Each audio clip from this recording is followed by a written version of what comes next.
యువత సంఘ సంస్కర్తల జీవితాలపై అవగాహన పెంపొందించుకుని వారిని ఆదర్శంగా తీసుకుని దేశ ప్రగతిలో భాగస్వాములు కావాలని Satya scanning centre managing director doctor Kada Venkataramana పిలుపునిచ్చారు. ఇక్కడ జేఎన్టీయూ సెనేట్ హాల్లో మహాత్మా జ్యోతిరావు పూలే 198వ జయంతిని పురస్కరించుకుని విద్యార్థులకు జ్యోతిరావు పూలే జీవితం, భావజాలం, విద్యా సామాజిక సంస్కరణల ప్రయత్నాలు, ప్రాముఖ్యత అనే అంశంపై సదస్సు జరిగింది. కార్యక్రమానికి జేఎన్టీయూ లైజన్ ఆఫీసర్ కుమారస్వామి అధ్యక్షత వహించగా Satya scanning centre managing director doctor Kada Venkataramana ముఖ్య అతిథిగా పాల్గొని మహాత్మా జ్యోతిరావు పూలే జీవితంలో ముఖ్య ఘట్టాలను విద్యార్థులకు తెలియజేసి వారిలో స్ఫూర్తిని నింపారు.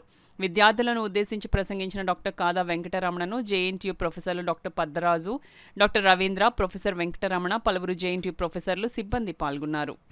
ఎవరు ఎమోషనల్గా దాన్ని తీసుకోవద్దు. ఆనాటి ఉండే సాంఘిక పరిస్థితులను మాట్లాడుతుంది, ఈనాటి సాంఘిక పరిస్థితులు కాదు. ఒకప్పటికిప్పటికీ there is lot of change. నేను మా ఊర్లో ఎస్సీపేటలో ఒక ఎలిమెంటరీ స్కూల్ ఉంటుంది, బీసీపేటలో ఒక ఎలిమెంటరీ స్కూల్ ఉంది, అప్పర్ క్యాస్ట్ నివసించే ఒక ప్రాంతంలో బోర్డు స్కూల్ ఉంది. 3 స్కూల్స్ మేము అవ్వాలి. తర్వాత అందరూ కలిపి హై స్కూల్ ఒకటే ఉంది. మేము బీసీపేటలో ఉండే స్కూల్లో చదువుకుని తర్వాత హై స్కూల్కి వెళ్ళాము.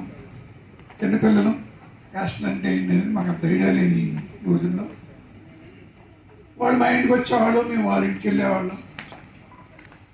మా ఇంటికి వచ్చినప్పుడు నేను వాళ్ళు వరే అంటే ఒకసారి మా నాన్నమ్మ నన్ను పక్కకి పిలిచి, వాళ్ళు గొప్పిండి బిడ్డలు, నువ్వు వాళ్ళు వరే అనకూడదు. ఇది ఎప్పుడు 1977 నాటి సంఘటన. ఒక 200 years బ్యాక్ వెళ్తే ఎలా ఉండేదో మీరు ఒకసారి ఊహించుకోండి.